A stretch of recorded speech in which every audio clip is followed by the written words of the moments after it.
a Renaissance. So and how can I say? Let's come back to the Renaissance, but I want to import music sheet page. Not this. I have to do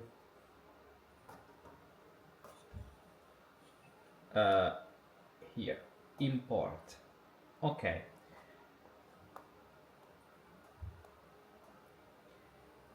Okay, let's define this.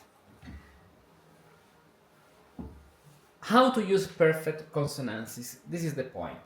In the Renaissance, they had 4 rules arriving from counterpoint, based on the 3 motions.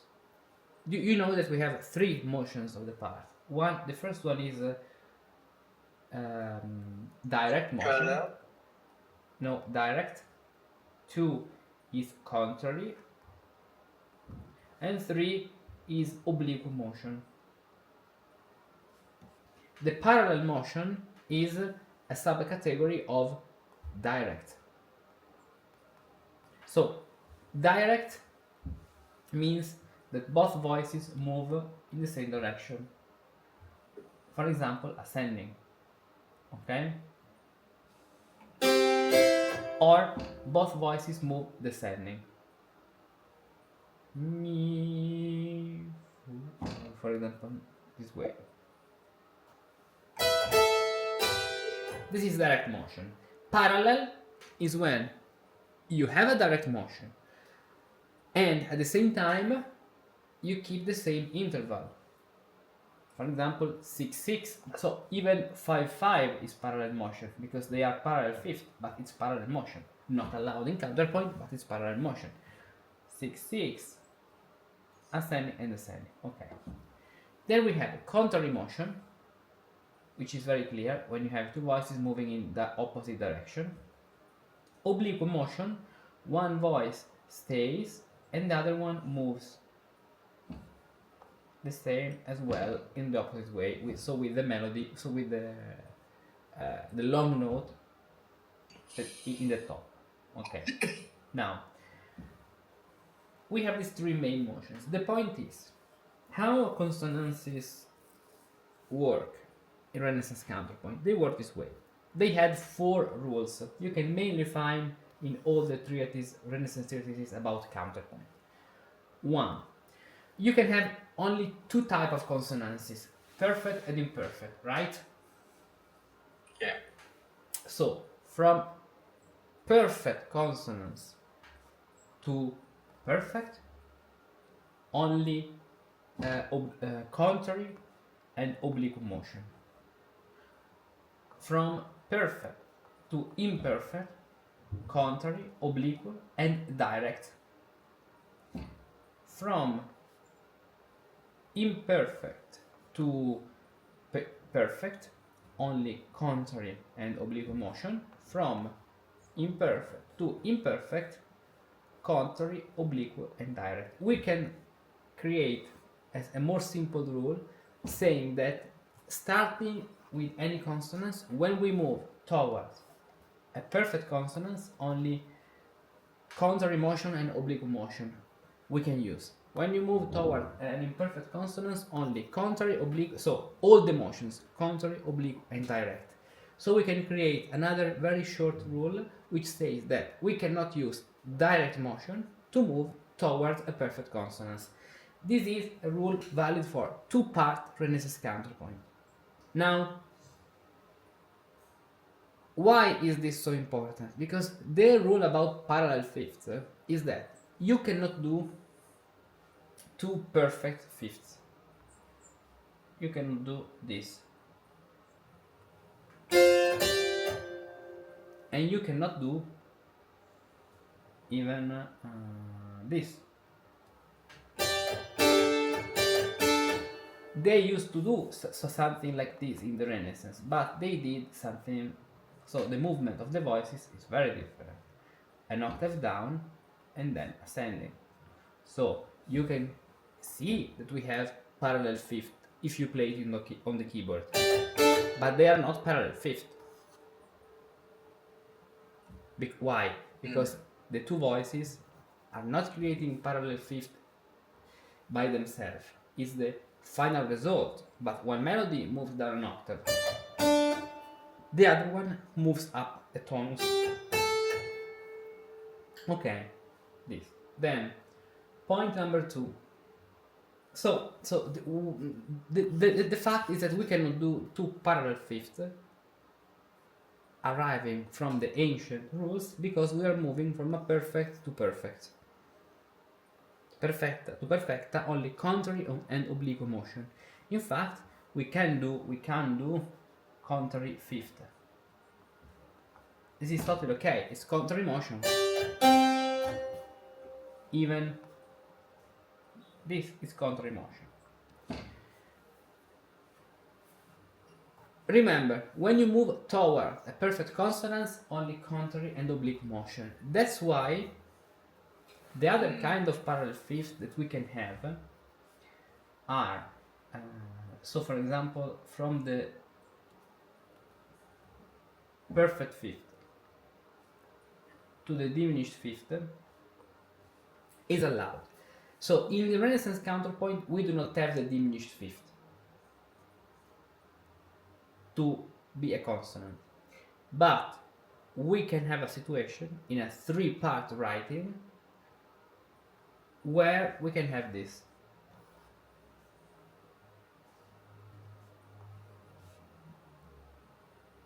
So imagine to have this parallel fifth, but here we have these C and E, C and D. So we have one voice, the middle one, singing 6/6, and the other voice in the top singing 3/3. This can be done in Renaissance style too, because the second one is diminished between the two upper voices. So we have perfect and diminished.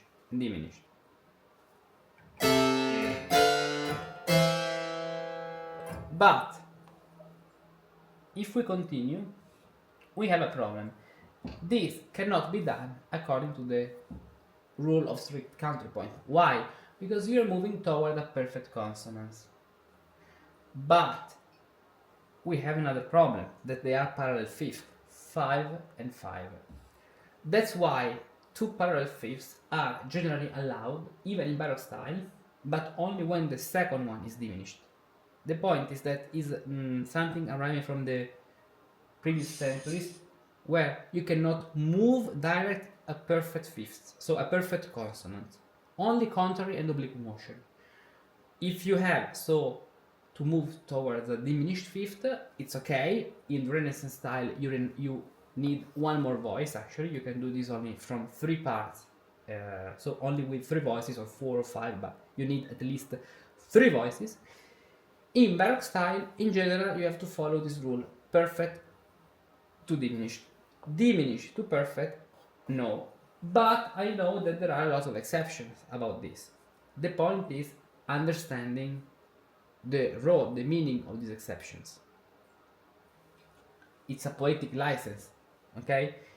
So this is why when we have parallel fifths, we have to pay very attention. Okay. In the other context, so for example, let's find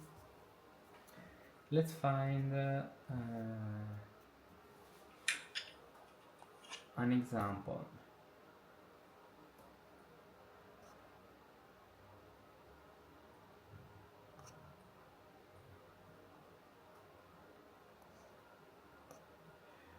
Let's see if I have here Angleria.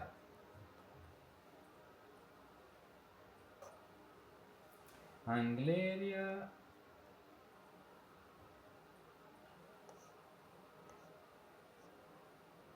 Here.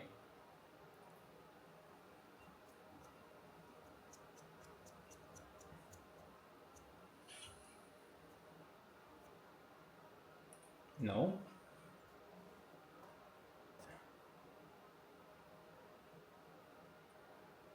No, this one. Exactly.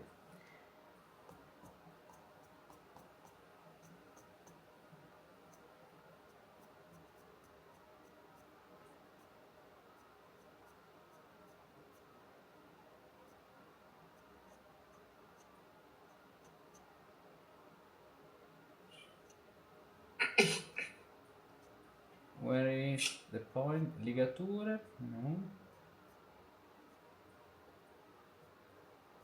Okay.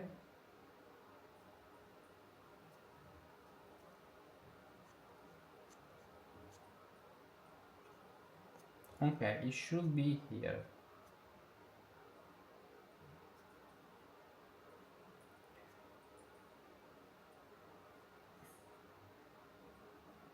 Okay.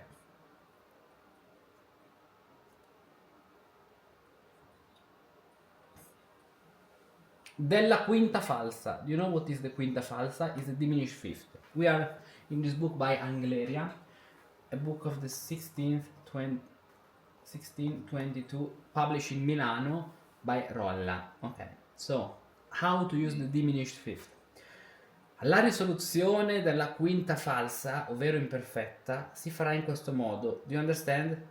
No. No, I don't. The resolution of the diminished fifth, or imperfect, they used to call it imperfect, must be done in this way. Questo modo means this way.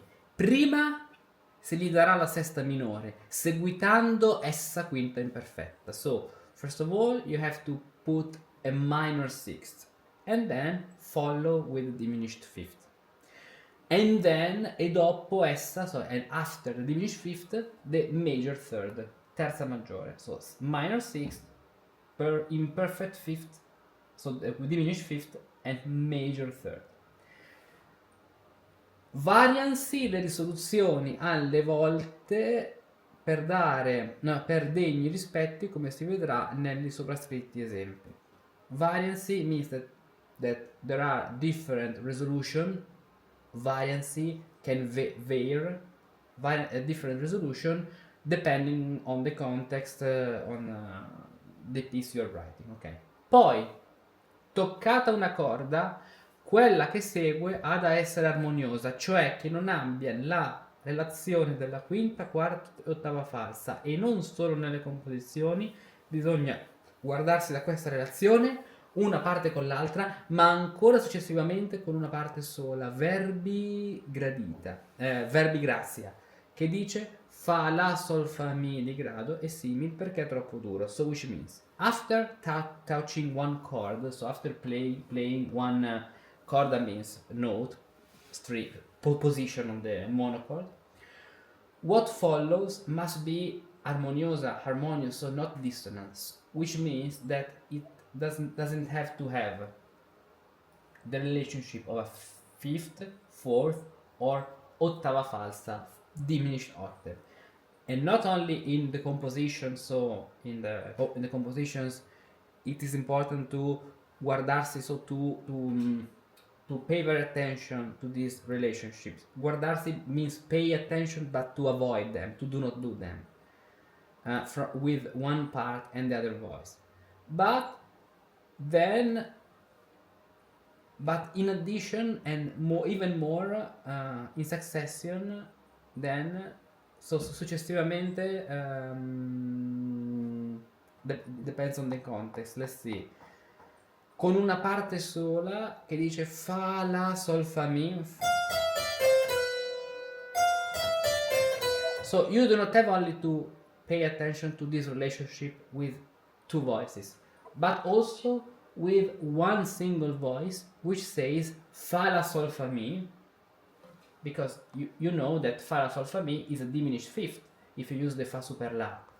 Fa, la, sol, fa, mi di grado means stepwise. Fa, la, sol, fa, mi, and simili, so and other similar movements. For example, but also fa, la, sol, fa, la, sol, fa, mi. Or why? Because this is atto troppo duro. Atto means passage, so action in terms of passage, too much hard. Now, here there are a lot of examples on how to use the diminished fifth. Cattivo, he say bad. Why? because we have fa, la, sol, fa, mi melodically. Now let's go to another example with more than 2 voices. This example with 3 voices, with 4 voices. And so let's play it. We have the bass line, the tenor,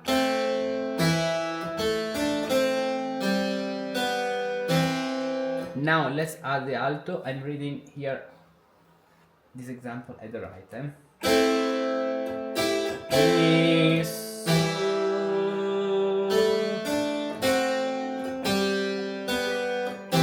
And now let's add the top voice, the cantus, the soprano. So, mi, no.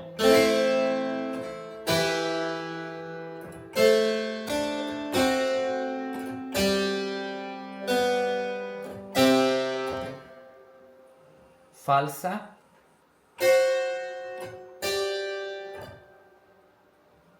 And perfect fifth. Let's see the comment. Let's see the comment by Angleria. Non si può far dunque se una non è diminuita, come qui si vede, è buono, ma è licenza e non per regola. So it means this thing cannot be done. So this is a mistake, cannot be done. But if one of the 2/5 is diminished, as come qui si vede, so as you can see here, is good, but is license as not rule. Okay? This. And Angleria then provides another example, which is the opposite, where we can see, let's find it here.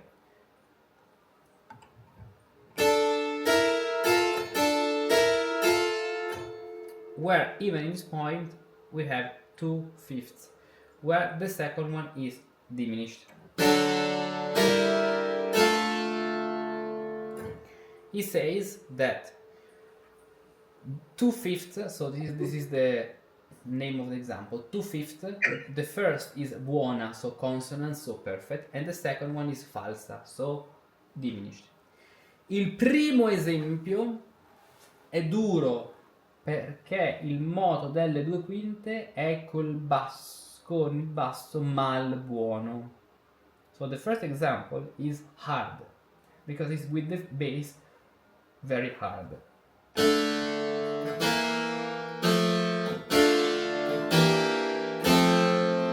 The second, so this one, is good, buono, ma è per licenza e non per regola. The second one, so this one, is good, but not because of the rule, but because of the license. Angleria shows that when you can use a diminished 2/5, where the first one is perfect and the second one is diminished, and vice versa, they can be done as a license, not as a rule, but as a license. Then, if you look at the musical repertoire, you can find all and the contrary of all. Now, we have to consider one other thing.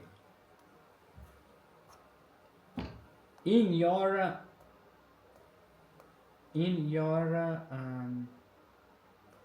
saraband, here we are in a section, in a point where we need the thesis, so a release of the tension in terms of the phrasing of the saraband. So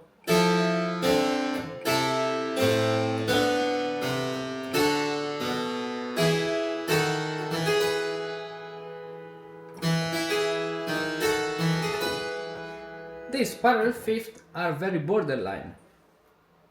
Personally, I do not find them the best solution in this point.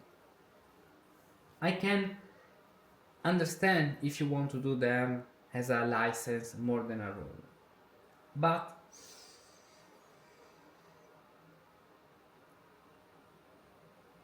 I feel it quite unusual.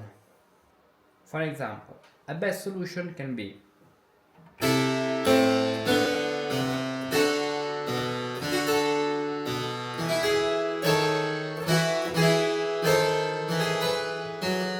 you can also use the diminished seventh.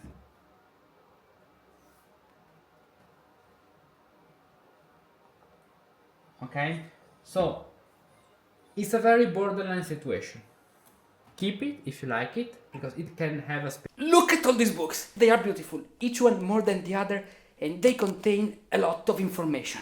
But they have a big problem. Either you engage in a long, painful battles against the chapters to decipher, understand, and interpret what's written, or they are completely worthless. Think about when you bought your last book to learn how to compose music. How enthusiastic were you? And then, what actually happened? It stayed in your bookcase, gathering dust and rusting away.